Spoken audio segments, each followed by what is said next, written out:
Abenshi iyo bumvishe inkuru ye umusatsi uva ku mutwe. Ababyeyi iyo bumvishe inkuru ye amabere arikora batonsa. Ese gukina filime z'abakuze yabyinjiyemo ate? Murakaza neza, njye nitwa The Fresh. Ni umwana wavukiye mu buzima bugoye urimo kwirera, ufungwa muri gereza inshuro nyinshi, kwitunga, ukwepana n'urupfu impande n'impande, kuva ufite imyaka 8 n'ibindi byinshi cyane. Uyu ni umukobwa uzi uko inzara iryana, akamenya imvune nyazo zo gushaka amafaranga ndetse n'uburyo bisaba kwiyuhakuya kugira ngo ubwize ifeza muri ubu buzima. Niba ubona ibigutunga bitagusabye kuvunika cyane, ujye ushima Rurema wakugiriye iyo neza, ariko nanone ntibikwibagize ko amazi agana ahari akanogo. Iyo kwitwa inzobere biza kuba bisaba ko warabaye ku mihanda ugakubitika, ubuzima bukagerageza kwihangana kwawe. Uyu mwari yari kuba ari umwarimu ukomeye muri kaminuza zikomeye hano ku isi. Uno mukobwa ni muntu ki? Nitwa The Fresh. Reka uyu munsi tuganire ku mukobwa witwa Isimbi Noeline wihebeye gukina filime z'abakuze, cyangwa se abenshi bazita pornography, cyangwa se filime z'urukozasoni. Kanda subscribe. Icyegeranyo nk'iki tukikishyiraho uzaza uhita ukibona. Mu busanzwe amazina yiswe n'ababyeyi ni Isimbi Noeline. Ni umukobwa w'umunyarwandakazi wabonye izuba mu mwaka w'1999.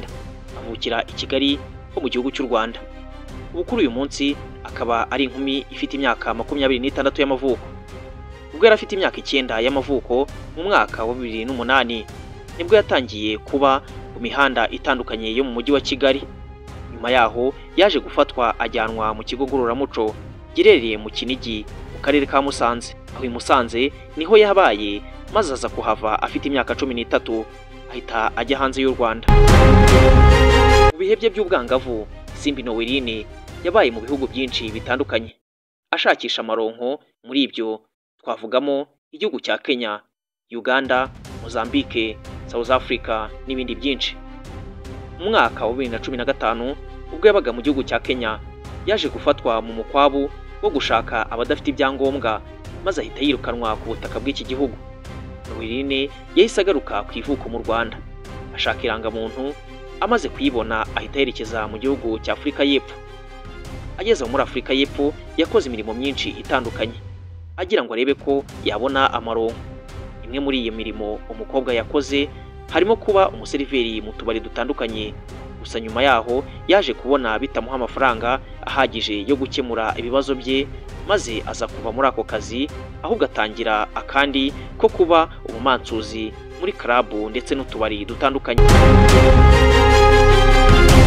Ako niko kazi yakoze igihe kigera ku myaka 3, maze aza kugahagarika mu mpera za 2018 ubwo yahise agaruka mu Rwanda guhatanira irushanwa rya Nyampinga w'u Rwanda mu mwaka wa 2019. Muri 2019 Isimbi yiyandikishije guhatana mu irushanwa rya Nyampinga w'u Rwanda, ariko ntabwo yabashije kurenga icyiciro cya majonjora.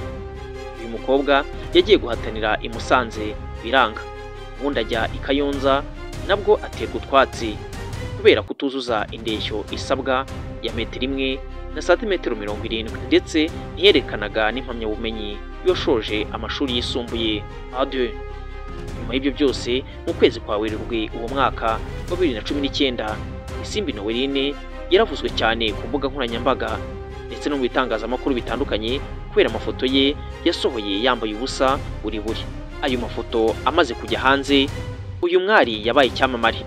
Bamwe bavuga ko yakosheje, abandi bakavuga ko ari ibishya tugomba kubyakira nta gikuba cyacitse.